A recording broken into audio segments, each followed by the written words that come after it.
Live from the Injured on the Go Just Call Mo studio. It's a blast! It's Orlando's own Tom and Dan.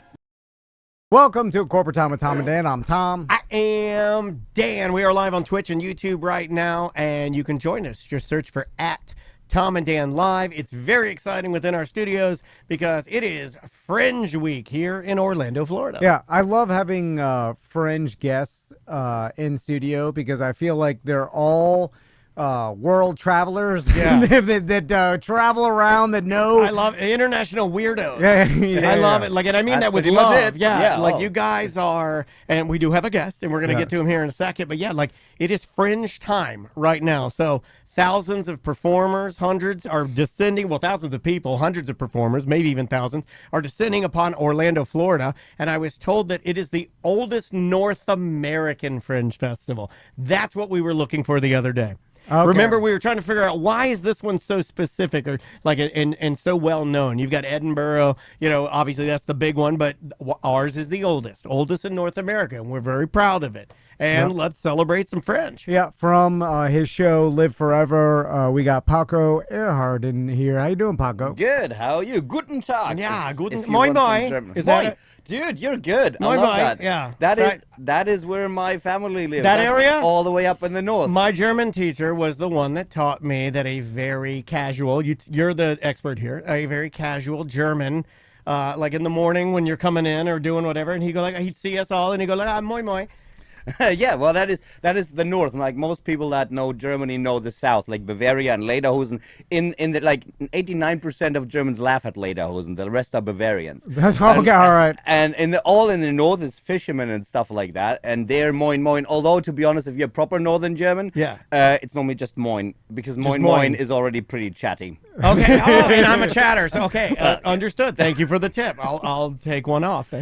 So, Paco, tell us about the show, and also tell us about hitchhiking out of Germany and becoming world traveler. Yeah, I guess you decided one day, I want to tell stories professionally at Fringe festivals, which is wild, and I'm just going to hitchhike out of Germany. Yeah, that was a bit of a weird mix. Now, first, I hitchhiked out of Germany because I wanted to be Jack Kerouac. That was hugely influential on me, but at the time, I wanted to be a writer. I just wanted a crazy life and do lots of semi-legal things and experience the world. Experience people. Just like when you go out there, always traveling. I always say like it's like you get questions answered that you never asked.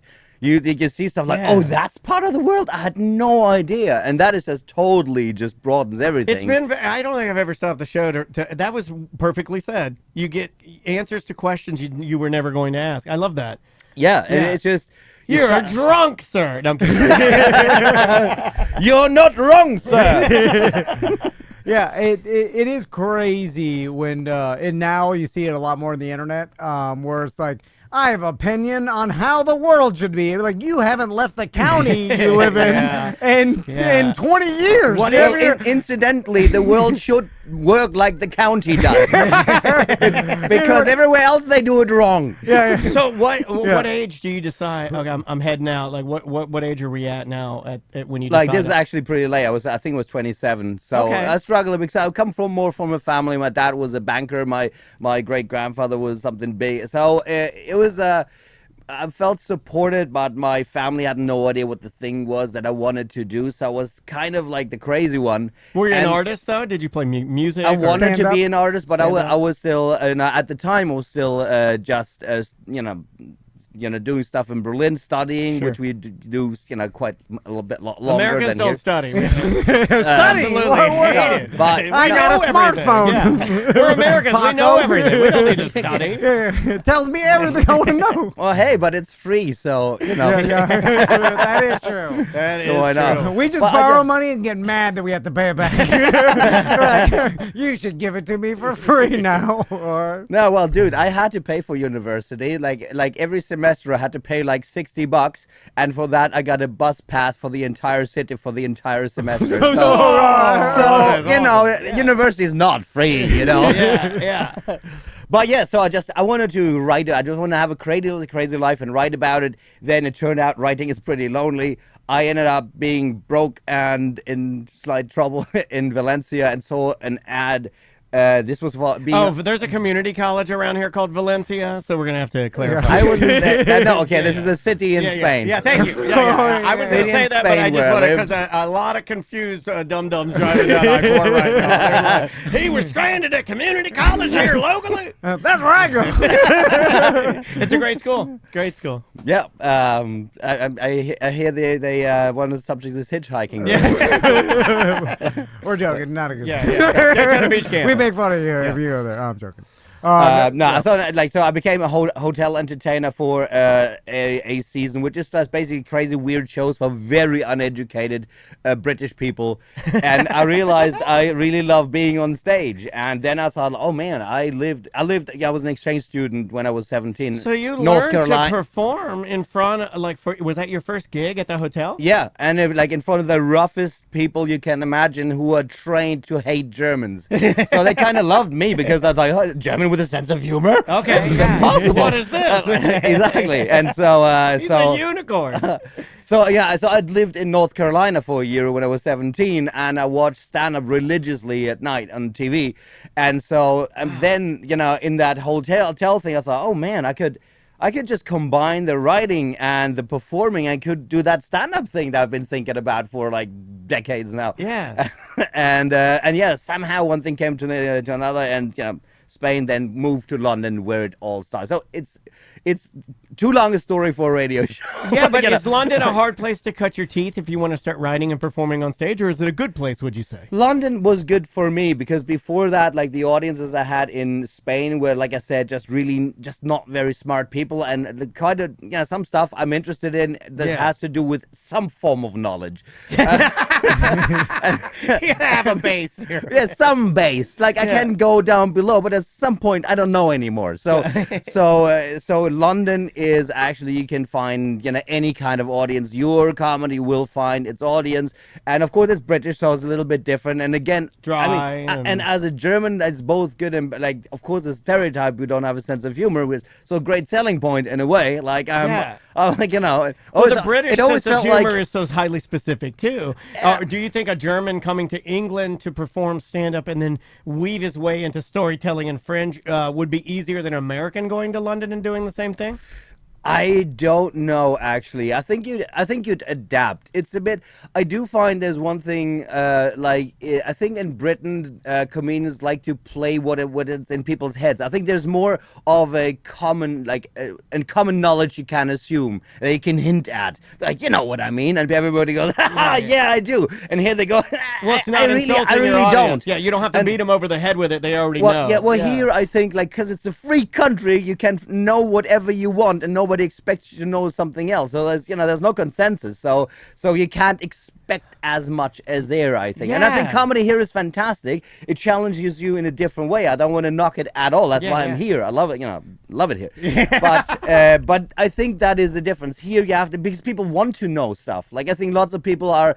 I've had people saying like, "Dude, we're stupid. I didn't learn all this stuff in school. Like I learned nothing about the world." So it's not anybody's fault if you never learn it. So you just have to put a little bit more in your setups, in the jokes, a little bit more, little more work, seedings, a little bit more, stuff that people might not know. And that's such a good answer. I appreciate that. Normally, was that diplomatic enough? No, it wasn't diplomatic at all. I think it actually showed kind of your process. I like that because most people don't want to like pull that curtain back a little bit and say like, hey, this audience is different. So in order to make this, in order to execute this perfectly, I need to do a little more work. Oh yeah. And I think I've seen like TV comedians from Britain go to Australia and not even think about adapting their material. We all know how people from Birmingham are. It's like, no, we don't. Why would we? Right. And so, but it's always like, I lived in Italy, I lived in Spain, I lived in the UK, I lived in the USA, like adapting and finding out how people roll. It has been my thing, and I find it fascinating. Do you have a favorite place that you lived out of the ones you mentioned? Or?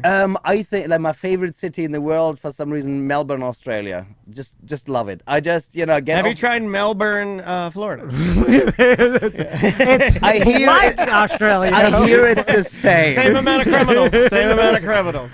Both started as criminal areas we would like dump our criminals, I believe. Paco.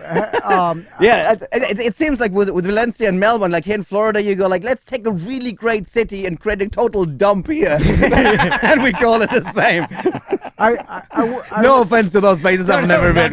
None taken. Help me figure out, and you may already know the answer. And I've been talking about this for years on the show, that I went to Germany back in 2007. And pre-internet, or pre-social media and stuff. And then we're at a bar. Me and Didn't you go to Oktoberfest? my newlywed wife. Weren't you at an We did, but yeah, we did some under a tours. tent, and there were some little boys on the. We went to a local bar, and then they were playing "Take Me Home, Country Road" techno version, and the whole bar was going crazy. And then they found out I was American. Yeah. Like we were like a local you bar. were the king of the song. And they're like, "Have you ever been to West Virginia?" They're like this. And I'm like, "It stinks." I was trying to tell them. They're like, "No, take me." And then I remember I got back to America, and I was telling all my friends, I'm like, "They love "Take Me Home, Country Road." This is before we all saw it on in the NFL. Well, they were like, "No, And wait." this is already like my growing up. My mom or dad had the record, like the original, like, without the techno, obviously. Somehow really big. Was it the John Denver? The John Denver, yeah. I didn't know that. But it's so funny because West Virginia is like cold country, right? My so wife's, it'd be like saying like "Take me home to Gelsenkirchen." Yeah, it's no hillbillies there. It's a pretty dismal and sad place, you know. Like, yeah, it could be a sad place. So fast forward, and there's an NFL game in Germany, and the whole stadium they start playing "Take Me Home," and they're going crazy. So it much. was so loud. Yeah. It was really cool. It was actually a cool you were there? moment. That's awesome. No, I wish I was on there, but on TV you could see it, and it was just so loud. The people and the amount of love in their eyes. I was telling my friends, I'm like, "See, they love it. They love it. This is our favorite American song." Yeah. So why that? Well, song? after David Hasselhoff, obviously. Yeah.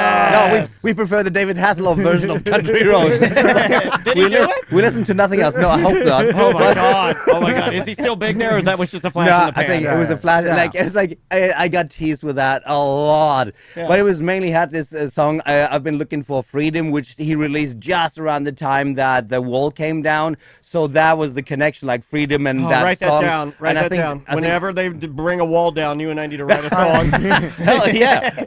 So, Paco, I want to ask you a more deep question. Well, before because- that, let's just plug his venue and deeper. everything, too. Yeah. Get your button. First of all, you got to have a Fringe button if you want to go see Paco. Yeah. Second of all, I believe he's at the Silver venue. That's right. Yes, And, and the show's called Live Forever. Live Forever. Get your tickets right now. They're very reasonably priced at orlandofringe.org. First show May 15th, correct? go. That's right. Yeah. That's so that is. Let's see, on Thursday at 8:15, I believe. There you go. So, Paco, I feel like I'm attracted to how we evolved as humans, and then I look back at a lot of people say you should eat like how we evolved to eat and and do what because that's what our bodies want to do in our brains and stuff, and that makes sense to me.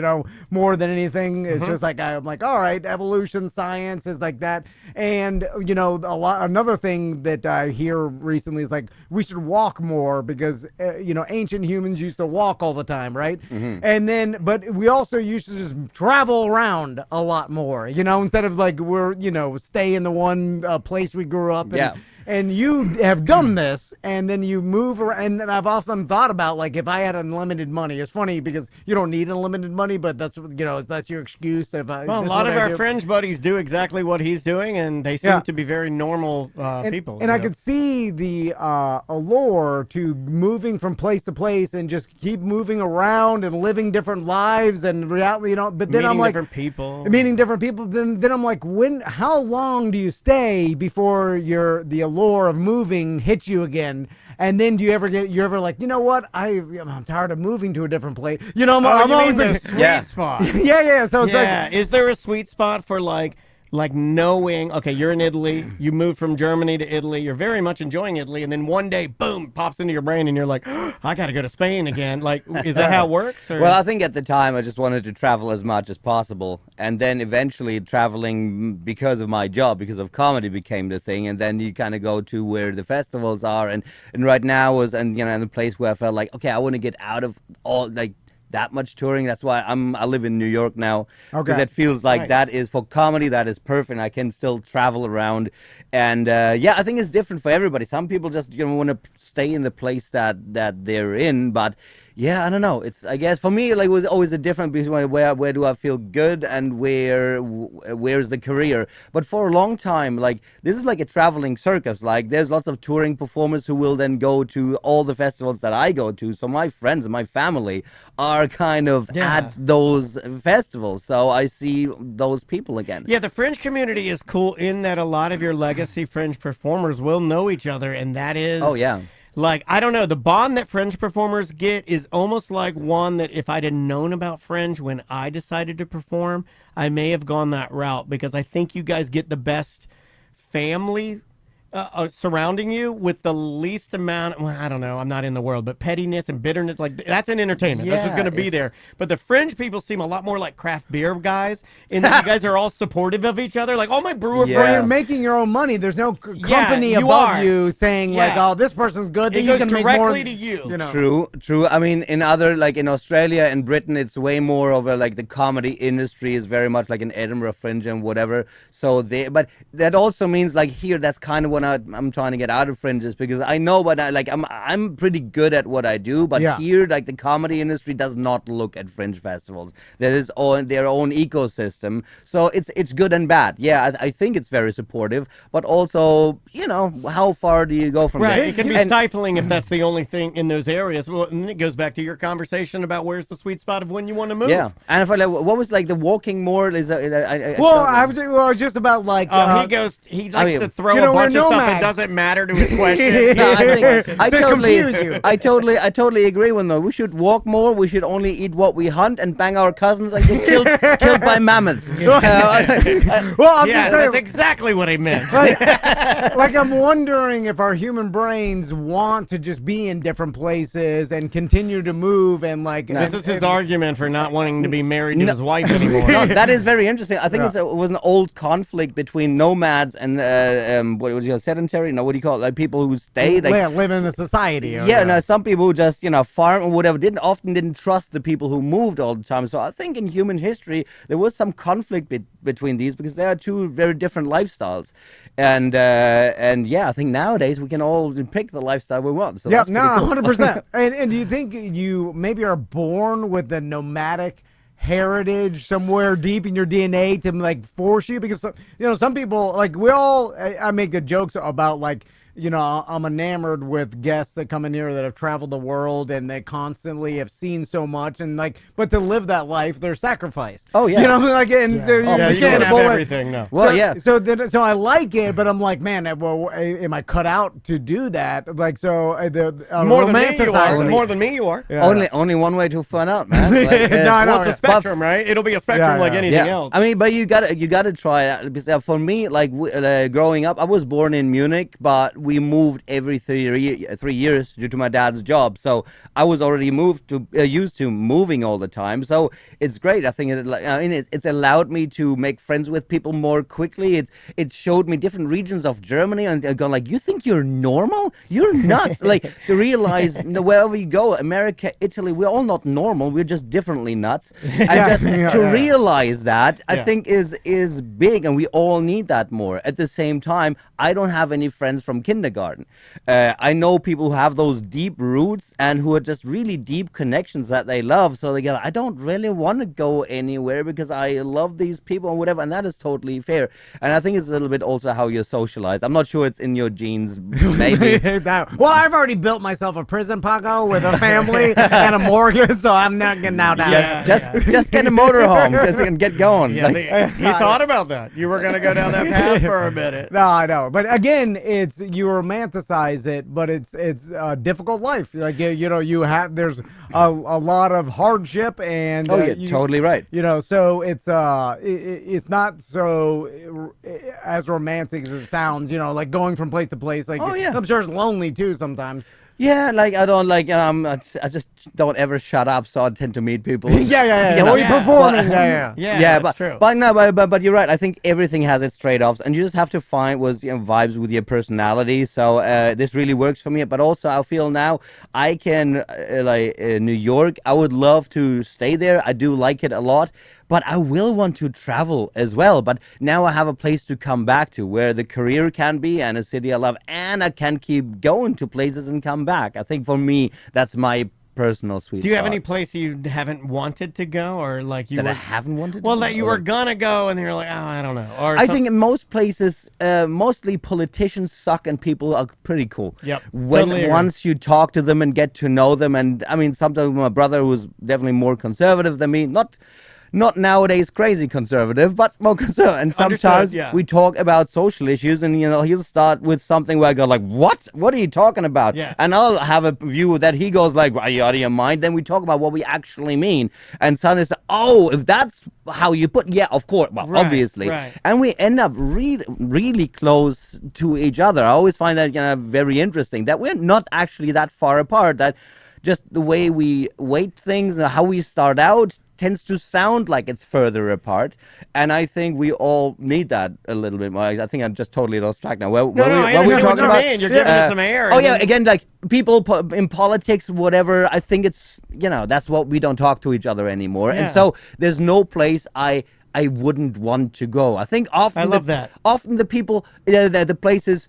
People don't want to go. The people there, like Iran, Uzbekistan. Once you go, they go like, "Oh my God, you're coming Everybody's so here! nice. Thank That's you for coming amazing. here." Thank you for coming Yes. here." Like We wanted you guys to come here. Please It's our please come for government that dinner. sucks. Well, yeah, exactly. Yeah. Like- Every world 100%. traveler we've always talked to, and me and Daniel say this all the time, they're like people that have hitchhiked up South America, they were all around the world. They all say the same thing: is like everybody's nice. Yeah. They're no one like Yeah. they're obviously That is true. Like everybody's hospitable, everybody's nice. Well, they we've want to run be into nice. we've run into Humans this- are nice. That's their Yeah. that's their overwhelming majority mentality. A lot of our fringers are doing that. Like you guys Oh, come yeah. to town You and you tell us these stories.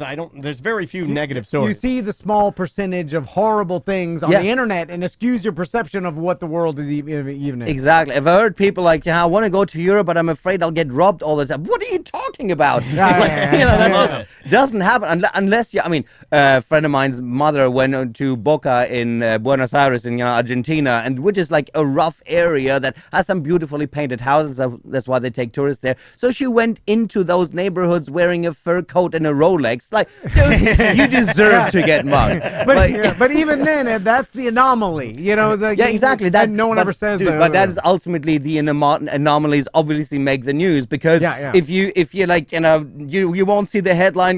Muslim man seen being nice to daughter.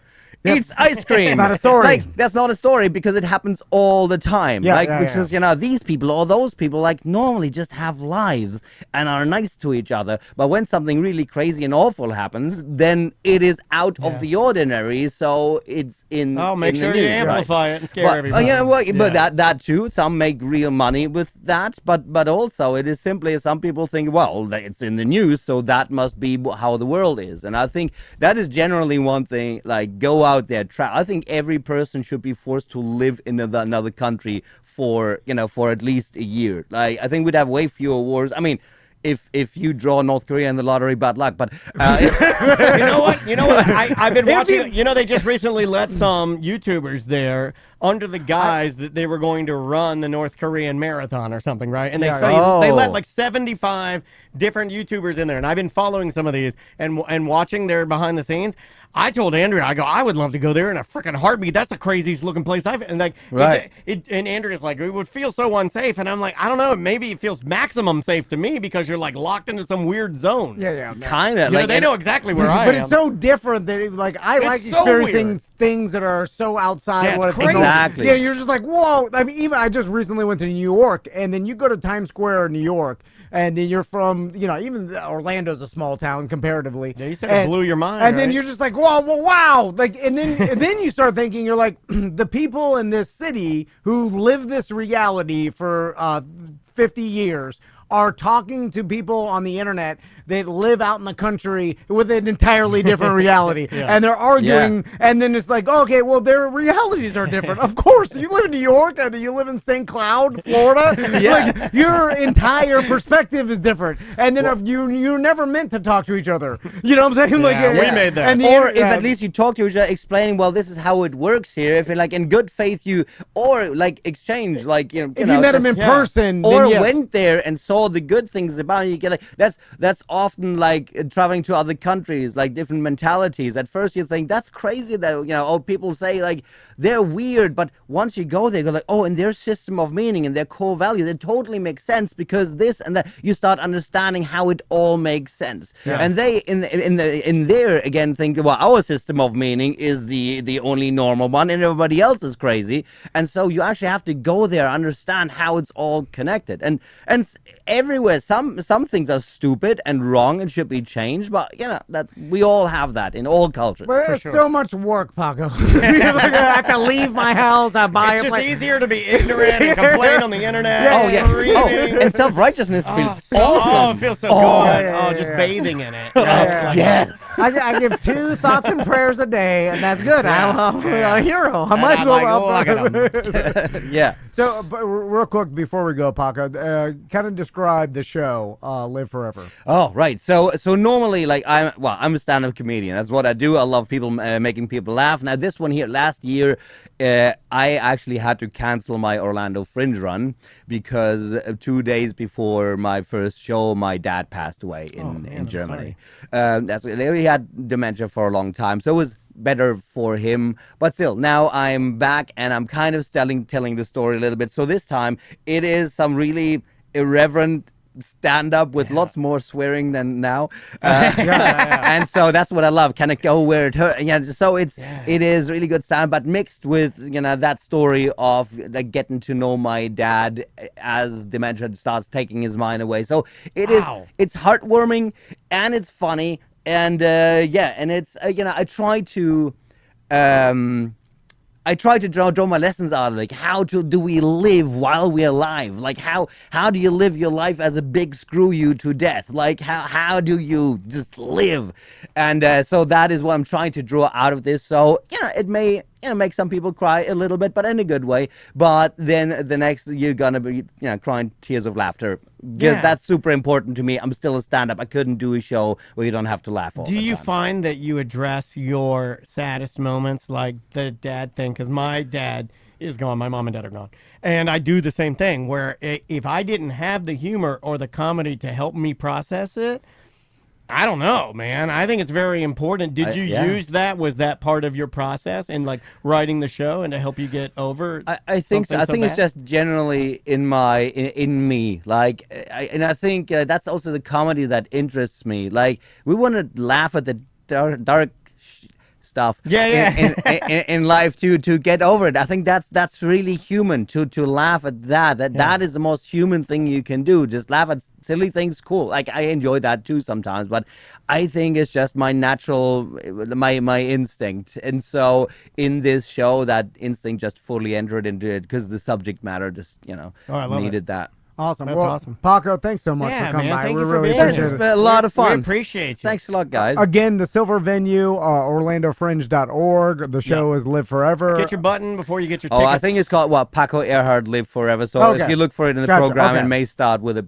P. Yeah, I believe you are correct because I think I was looking for it, and put his name in. Put Paco in and you'll be fine. Yeah. Well, exactly. There's not that many German Pacos around. Put in German Paco. Yeah, you're fine. Yeah, you'll see it. You'll be all good. All right, we will be right back. Welcome back to A Corporate Time. So to continue with some Fringe guests, because it is Fringe Week. Fringe 2025. And again, just go to orlandofringe.org, get the button. All the proceeds go directly to the artist. And I like stressing that because it's unique in the entertainment industry. Well, and as a patron, like you show up there and you buy your button, and then when you buy your ticket for whatever the price, so typically it's like $15 or something. You're not breaking the bank. All of that money goes directly to the person that you are getting to see pour their heart out on stage with some sort of tale of personal accomplishment, or it could just be something ridiculous, but it all goes to them, which like Tom said, that's very, very weird. We've never had anything like that. I was always getting paid from some company and they're like, do more, you more.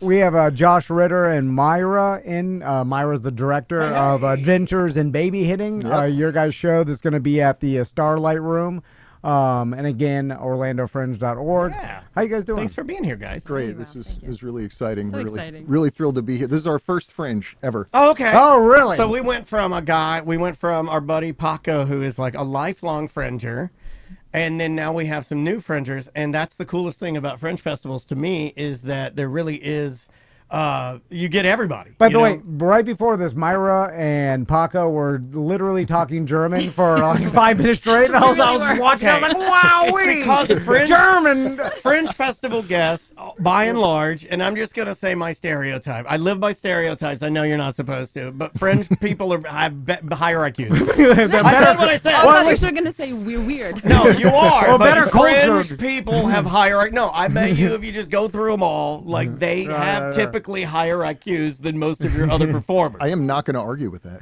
Yeah, I'm just gonna say, He's talking about me. Fringe performers, Daddy Long Neck and Mike Busey. We're talking about the one that was speaking German. So tell us about the show, Adventures in Baby Hitting. Yeah. Okay, that sounds like something you're not allowed to do. Let's Right. dig in. Technically, that's true. No, it's basically the basics of the show are that I have identical twins who have severe special needs. They're 13 now. Okay. And so, and I'm also a professional actor. So I've worked on a lot of sets, a lot of movies, commercials, TV shows, stuff like that. During the time raising the boys, I'm going through the struggles of this while working. And so the storyline is essentially, it's mostly storytelling. There's a lot of jokes, a lot of funny, but it's also a lot of weight to it. And so it's my experiences with the boys and combining that with my experiences on set and working with celebrities and stuff like that.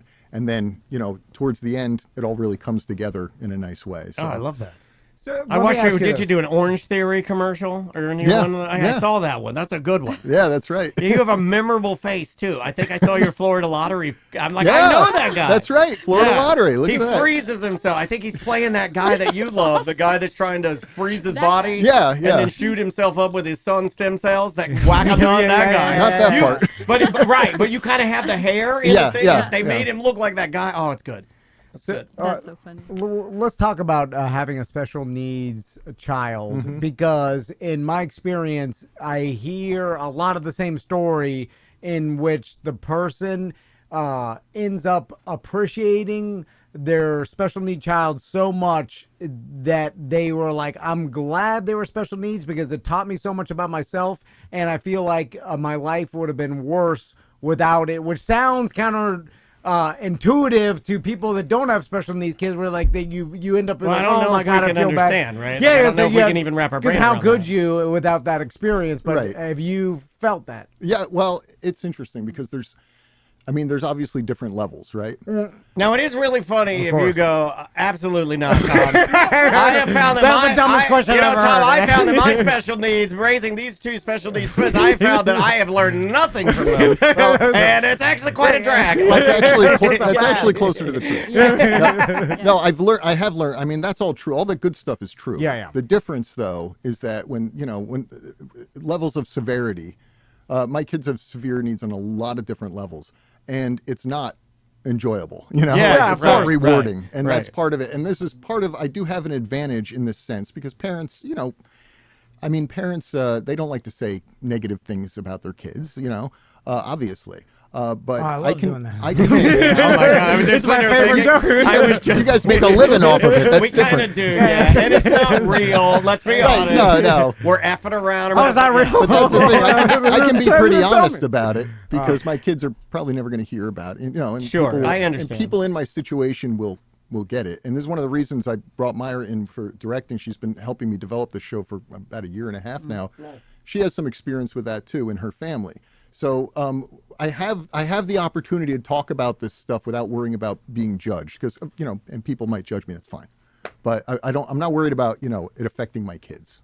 Right, so I can be right. honest about the experience. And yeah, in some ways it is rewarding. There's a lot to that. It's got to be freeing too to but be able to it's- talk about it honestly. Exactly. Instead of having to address it with only the good things or only the things that Yeah. might make you look like a good dad. Right. I know that we have a listener that has a daughter who has a severe disability, and I've noticed that when she shares on our BDM page, which are our most coveted listeners, our guys that there are guys that listen to every show, that it's a very realistic and no different than any child. It's just like the same way you talk about any child, which is why you get maybe a dose of what isn't going to be all roses and grapes. Right. Sometimes there's some negativity there because, like, you know, all children are the same. They're all the same, you know, disability or not. Like, I prefer to be offended by what you're saying because even though I have no reference, I don't even have kids. I'm just offended by your reality. How dare you? And then I'll make You a post on the monster. internet about how you're talking. Cancel this guy. Yeah, Did yeah, you yeah. think about that when you guys are fleshing out this thing, right? You have Yeah. to sit down. You're picking what you want to tell. You're picking how you want to tell it. Yeah.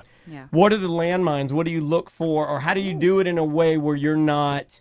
Because you want to be respectful, but you also Yes. want to be funny. And sometimes the two don't mix very well. That's true. Yeah. And we'll see how that goes. Well, yeah. It is the first show. But I like that. That's exciting, man. And Well, that's ballsy. it is. It's scary. It's terrifying in a way, but it's also really exciting. And this is one of the reasons, you know, with it's Myra. true. That's what I like the most. It's so honest. You're talking it's about totally, your boys. It's totally raw. And Myra's a great she's a great perspective for this because she lives up in Harlem. I live in South Florida. Okay. She's never even met my kids. But we've known each other for 25 years or something. Just weird So- because I'm only 27. I know, which is so bizarre. Well done, So Myra. since she was 2. So anyway, so yeah, I rely, what you're describing, I actually rely quite heavily on Yeah. her to help me draw that line, you know? I think we try to avoid the landmines because there are so many by focusing the story on his role as a caregiver versus trying to do a story that is about the boys and not trying to represent their Right. life but really represent his life and his experience as a caregiver, and that's the focus. And I think there, if we stay in that realm, we're really safe. Yeah, Or- no, I would agree with that Safe. because how can you like going in there and trying to write from No. their perspective would be No. like you're not in there. No. You know, And I was doing a little of that, and she was like, you know, she'd pull me back from that. She'd be Yeah. like, "This isn't about Get that." out of there. yeah, interesting. No, that's really honest, guys. I like that. You know what must be insanely difficult to navigate is, you know, I made a joke about it earlier about being offended by your reality. You know, like people get like that. Yeah. Where if you're telling the truth about your reality and your experience with your sons, and you make a joke about it, poke fun about it, which is totally normal in your reality, which is Not even normal. I think I almost feel like it's necessary. It's necessary. It's hard for people to take some. I feel Yeah, like, and it you know, is. because then they're like, I don't know, trained is the right word, but like your first reaction is to be like, oh, you shouldn't say that. Yeah. Yes. Even about your own son. Right. Yeah. And that's what's fun. You know, the show's provocative in a lot of those ways. But as, you know, Myra would keep reminding me. The it's like- name is awesome. I just want to go Yeah. back to that for a second. I know I made a joke about it at the beginning, No, but but I it mean, is. it's a ballsy, awesome name, and I Yeah. love it. Well, it's, Yeah. you know, that obviously, like, we'll get the reference from the movie. Sure. you If you're know, old enough. If Yeah, you're old yeah. enough. She's too young. But if you're old enough, you get the reference from the movie, which is part of it because I talk about working on movies. And you'll find, I don't want to give away too much, but you'll find there's a few reasons why it's called that. Yeah. Cool. I love it. And Dishes are done, dude. It's iconic. He's shooting him with a shotgun. The most disturbing part is he's using a shotgun in the middle of a suburban neighborhood, and no one's calling the cops. He shot it like 10 times. Has And anyone everyone's here like, been oh, on- it's just my neighbor's kid shooting a shotgun off his roof. Have you been on Nextdoor? You can't do anything without anyone posting. Yeah. There's a cop. Does anybody know what's going on? It's like, no, it's just a cop, man. Yeah. I don't know what's going You on. can hear a shotgun from like 10 miles away. Like the entire neighborhood would call the cops immediately. Anyway, sorry. That's hilarious. Like, what was the process like even coming up with this concept? Oh. Well, I started writing like funny stories and essays about because the experiences are so bizarre. I mean, they're identical twins and they have totally different challenges. So the whole time I was the main caregiver, the experiences are just so weird. And at some point I was like, I should really tell these stories because I think they're funny.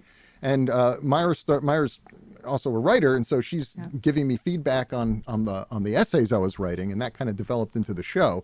And I think the first draft could have been like 4 hours long. I mean, it's so much material. Yeah. And you really helped sort of hew down, okay, let's talk about this, let's focus on that, trying to get a cohesive, because I was just buried in stories. Just I like had too no much, perspective, yeah. Too none. much. But I want it to be funny. Yeah. I want it to be funny. It has to be funny. I do some stand-up. It's not really a stand-up show, but if it's not funny, then you... Yeah. Nobody would see it. Yeah. But there are some weighty moments in it. you know? Yeah, well, I think there probably should be, or why even try to attempt to It tell would be the story? dishonest not to have them. You know? Yeah, what's the hardest, like, when you're doing this from a first-time Fringe person's perspective? Is it scary to go through, like, the lottery process or trying to get in? What's that like? What's it like trying to, like, even navigate the Fringe world? Because did you think at all, like, oh, maybe I'll do something stand-up with this? Or did you go immediately, I'm doing Fringe? This is what? No, I started writing stand-up versions, and I sent her the videos. Yeah, and you were doing 10-minute versions, Right. just testing out material. We didn't even think about, and one day just went, you know what, we should try to. I think we got it. I think we have a really good core story. And then you won the Perkoff Prize for the essay. And we thought, this is let's good talk. stuff. Can we talk about that for a second? Sure, Tell us about the Perkoff Prize and winning that. Again, she was instrumental in this. I wrote this really essay am. called Falling Down, and it was essentially, it was like a prose version of what the show is. And it was telling stories about being on set and working with the kids and dealing with all this stuff. And Myra was like my editor, my writing guru. And she's like, you should submit it to the Perkoff Prize. And of course, me being the literary type, had never heard of it. And she's like, you never heard of the No, submit it. They're doing this thing. And so I submitted it, and it was a finalist. And it got published in the Missouri Review, which I also had never heard of. Yeah. But she was like, the Missouri Review. It's the Missouri. Yeah, they So review things in Her Missouri. feedback was instrumental in that process. And so when we figured out, I think this is the show, we'll just make it more fun. Yeah. Because it's not a funny essay. But something clicked about you being an actor, the absurdity of being an actor on set with Matthew McConaughey, and then going home and having to deal with being a primary caregiver to twins. It's such a good story, but also it contained so many layers that I think really spoke to a lot of different kinds of readers. So it's like and you found your editors. voice in the essay. Yes, exactly. That's exactly it. I found the voice Tom, in the essay. and I'd be remiss if I didn't say this. He was what were you, runner-up in the Jerk-Off Prize? He won that one. Top five finalist. I do. It was For the Jerk-Off. He won the Jerk-Off. I was thinking, they give out prizes for writing. He doesn't believe in any of that. He's like, trophies is for sports. And only for number one, not for anything less. You get a trophy for running fast, not writing fast. So I'm curious to, like, twin boys, and you said they both have different,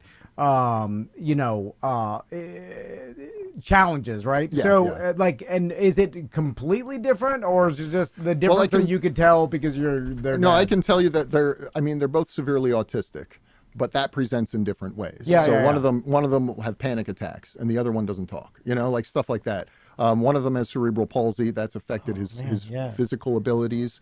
They also have other stuff, OCD and ODD, and a whole bunch of stuff. So their personalities are complete opposite, which you hear a lot with identicals. Right. Yeah. But my dad and his brother were identical. Oh, really? Yeah, they were mirror image. So like my dad was the left part, his brother was the right side part, right hand, left hand. Yeah. Everything was switched. Yeah, it's weird. I've seen that And they before, were exactly as you were describing. They are two completely different men that just look exactly alike, but they are not the same person. So bizarre, right? Yeah, it is. And growing up with it, like, I kind of identify with a little bit of what you're saying of how you used a term that I think some people would say is hurtful, and I'm here to say no, he's right. You said weird. It is weird. It is. To have two people that look identical and they do not act like they're not even in the same realm, like not even the same moral compass, nothing. They're just like opposite humans. Well, then you're just like, oh, you were just born the way you are. There's no nurture. The nurture. We solved the debate. We finally solved the debate. Yeah, this makes it so bad. The nurture. My sons, I mean, even though they're not twins, but 14 months apart, completely different personalities, grew up in the same house. I'm like, it's like, and so it's just fascinating. And I'm sure with, having sons that are autistic and, just seeing how they, like you said, they both present in different ways. And like, you would think it'd be, somewhat similar. Yeah. Maybe it is, and then you just can tell it more than I could meeting them. But it just offers so many other challenges because it would be a lot easier if they're both exactly the same. Because you can handle it exactly. That's true. It's like I used to take them to the park when they were like 3 or 4, and then I'd be changing one's diaper and the other one just takes off. You know, it's stuff like that. And I was like, the one just wanted to lay there and the other one wanted to take off and jump in the lake. And I'm like, no. So I'm like running with his butt hanging out and stuff hanging down. Like, stop. Yeah. It's that's not the way it works. It's going to be different. One of the things is the biggest thing we wanted to bring out, like you said, the absurdity. I mean, because the stories, the experiences, they're so bizarre. They're just so bizarre, and I think parents will relate to it, but it's like on steroids. Yeah, I hear you. And then how many different shows are there going to be? Well, we have the press preview right after this, and then we have 4 shows. So Friday, Sunday, and then next Saturday, Sunday. Nice. Yeah. Nice. And then we go to Good Fort slots. Myers for the Fort Myers Fringe. Oh, wow. Yeah. We're gonna be So veterans. how at that many point. how many of these are you going to try to hit? Is this going to be like a thing? Well, for you? this was all I was able to get for this year, but you know, we're gonna see how this goes. I think by the time we do I don't know 8, 9 performances, whatever. It's hopefully gonna have a life of its own. Yeah. And I'll keep bringing it places. That's exciting too, and it's also exciting that Fringe people sometimes they'll take like a thing that they write and perform it, and then like maybe shelve it and write a new one, and then bring that one back out, and like I like that. It's this could be the start of something wild, Well, man. this is brand new for us, this whole Fringe thing. But I got to say, the people. It's like you were saying earlier. They're amazing. They're so nice. It's so supportive. Like the artists want to support each other. It's not everybody's cup of tea, and what I say and what I mean by that is like you get so many crazy different shows that there will be something for everybody. Yeah. But then some people are like, well, that's not for me. Well, that's fine because there are 1,000 other things for you to see. Yeah. But you get like some of the most truly unique, true artists that I've ever met are from our Fringe like guests that come in here, like world traveled people. Super famous people, like we met a guy that was like a clown. He was like literally the most famous clown you would ever meet, but no one would ever know. And he's just a Fringe guy, but like, oh yeah, I was Ringling Brothers, and I've done that, and I've taught all these people, and now he just does Fringe. You know, like I don't know, That's so Fringe cool. is I don't know. We gravitate to it because we're weirdos, and I think a lot of Fringe people are weird, and I like that. I'm very proud of that. I was just thinking I should start a Fringe show just so I could be ultra competitive and unsupportive to everyone. Like, how many tickets? Oh, God. What made me jealous? Well, that's how you stand out at Fringe. You become a jerk. But that would be your show, and it would The crush. one People jerk. would love it. Yeah, And you yeah. could call it the one Fringe jerk. And it would sell out. Oh, you going to see the one Fringe jerk tonight? Oh, he does all crowd work. He goes crazy. He rips on how much he hates the other shows. That would actually hype work. man. That would actually work. That would also. that'd be Josh, awesome. Myra, thank you so much Thank you for guys coming for on. being here. for having Appreciate us. you guys. Thanks for having us. Get your button, get your tickets to see the show. And guys, we will be right back.